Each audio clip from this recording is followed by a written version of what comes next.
અમેરિકામાં રહેતા ભારતીય માટે ચિંતાજનક સમાચાર સામે આવ્યા છે. અમેરિકાના વોશિંગ્ટન સ્ટેટના સિએટલ વુડિયલવિલે વિસ્તારમાં આવેલા કોટેજ લેક પાર્કમાં એક ઇન્ડિયન અમેરિકન પરિવાર સાથે કથિત નસ્લીય દુર્વ્યવહારની ઘટના સામે આવી છે. આ સમગ્ર ઘટનાનો વિડીયો સોશિયલ મીડિયા પર સારો એવો વાયરલ થતા ભારે ચર્ચા અને આક્રોશ ફેલાઈ ગયો છે. વિડીયોમાં એક યુવાન ભારતીય પરિવાર સાથે અપશબ્દો બોલતો, તેમની અંગ્રેજી બોલવાની રીતની મજાક ઉડાવતો અને વાંધાજનક હરકતો કરતો જોવા મળી રહ્યો છે. આ ઘટનાએ અમેરિકામાં ભારતીય સમુદાયની સુરક્ષા અને નસ્લીય ભેદભાવ અંગે ફરી એકવાર ગંભીર પ્રશ્નો ઊભા કર્યા છે. સોશિયલ મીડિયા પર ઇન્ડિયન અમેરિકન એક્શન કાઉન્સિલના સ્થાપક રાજીવ શર્માએ આ વિડીયો શેર કરીને દાવો કર્યો છે કે વિડીયોમાં દેખાતો મુખ્ય આરોપી 18 વર્ષનો ટેલર બ્રેન છે અને તેમની સાથે એક સગીર વયની યુવતી પણ હાજર હોવાનું જણાવવામાં આવી રહ્યું છે. જો કે કાયદાકીય કારણોસર તેની ઓળખ જાહેર કરવામાં આવી નથી. વિડીયોમાં આરોપી ભારતીય પરિવાર સામે આક્રમક ભાષાનો ઉપયોગ કરતો જોવા મળી રહ્યો છે.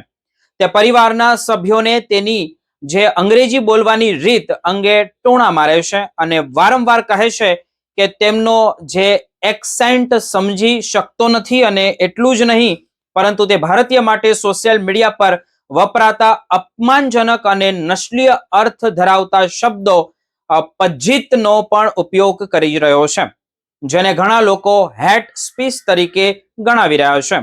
વિડીયોમાં વધુ એક ચોંકાવનારી ઘટના પણ જોવા મળી રહી છે. આરોપી ત્યાં હાજર નાના બાળકોની સામે જ પોતાના શોર્ટ્સ નીચે કરીને અભદ્ર અંગ પ્રદર્શન કરતો જોવા મળે છે.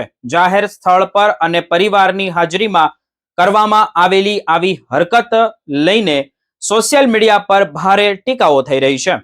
ઉપરાંત વિડીયોમાં આરોપી એવી રીતે હાથ હલાવતો જોવા મળી રહ્યો છે જાણે તે પોતાની કમર અથવા તો ખિસ્સામાંથી બંદૂક બહાર કાઢી રહ્યો હોય. જો કે વિડીયોમાં કોઈ વાસ્તવિક હથિયાર દેખાતું નથી, તેમ છતાં આવી હરકતને ઘણા લોકો ગંભીર ધમકી તરીકે જોઈ રહ્યા છે.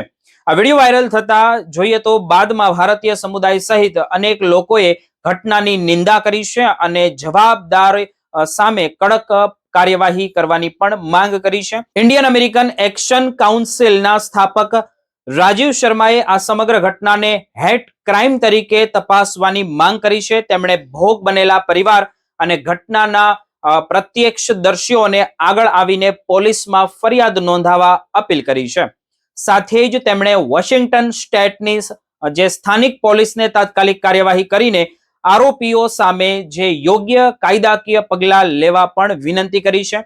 વોશિંગ્ટન સ્ટેટ કાયદા મુજબ જો કોઈ વ્યક્તિને તેની જાતિ, જ્ઞાતિ, રાષ્ટ્રીયતા અથવા તો ધર્મના આધારે નિશાન બનાવીને ધમકી આપવામાં આવે અથવા તો ગુનાહિત હુમલો કરવામાં આવે તો તે હેટ ક્રાઇમની શ્રેણીમાં આવી શકે છે. આવી ઘટનાઓની ફરિયાદ સ્થાનિક પોલીસ ઉપરાંત Washington state hate crime and bias Indian hotline પર પણ કરી શકાય છે. જો કે અહેવાલ પ્રકાશિત થયો ત્યાં સુધીમાં ભોગ બનેલા પરિવારે સત્તાવાર રીતે પોલીસ ફરિયાદ નોંધાવી છે કે નહીં અથવા તો પોલીસે સત્તાવાર તપાસ શરૂ કરી છે કે નહીં તેની સ્વતંત્ર પુષ્ટિ થઈ શકી નથી.